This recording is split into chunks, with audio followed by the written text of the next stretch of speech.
Ramai orang yang terlupa. Ini adalah merupakan kunci kepada kebahagiaan seseorang manusia apabila dia memulakan harinya.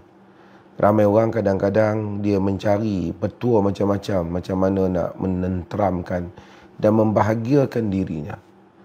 Dia lupa bahawasanya Allah Subhanahu Wa Taala telah bagi satu resipi kepada kita dalam hidup ni, bagaimana untuk membolehkan kita menikmati kebahagiaan hidup ni. Pagi-pagi bangun awal, bersiap, solat malam, kerana afdalus salat ba'dal faridati salatul lail.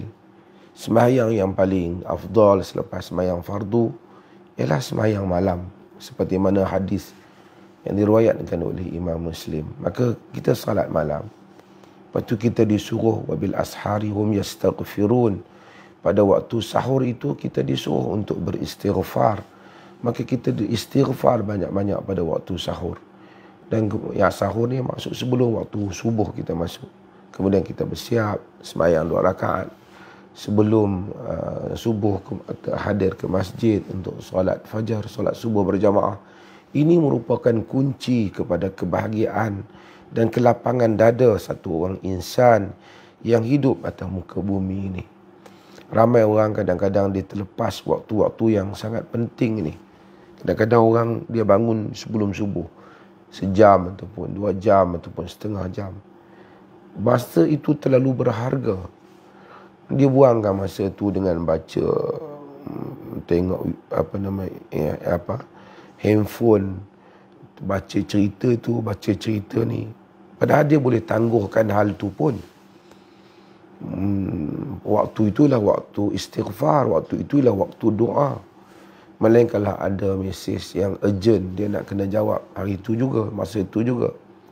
Saya nak memperingatkan hal ini kerana ia satu benda yang penting dalam kita memulakan hidup kita setiap hari.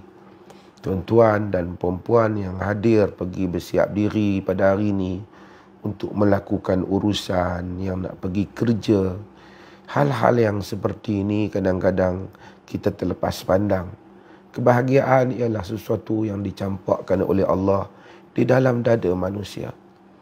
Dan kelapangan dan pemudahan urusan itu Allah Subhanahu Wa Taala yang beri dan jadikan untuk kita.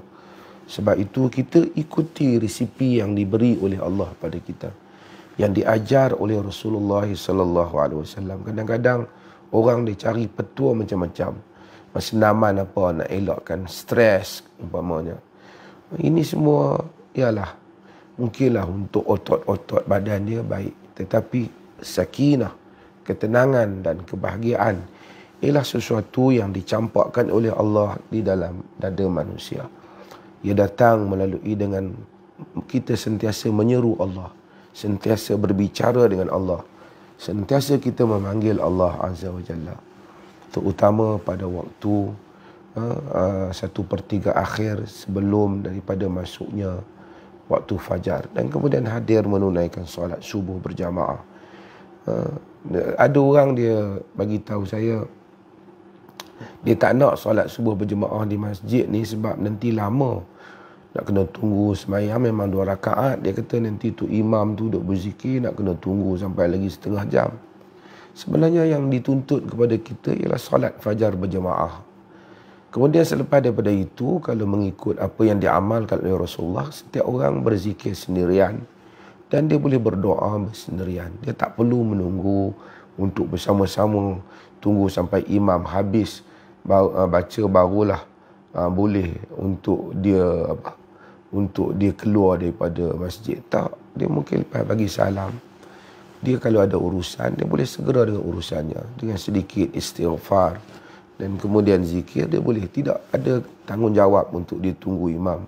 Bahkan itu lebih daripada amalan yang bersifat setempat.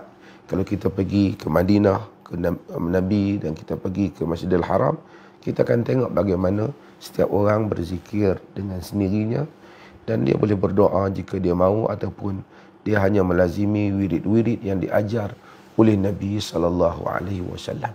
Okey.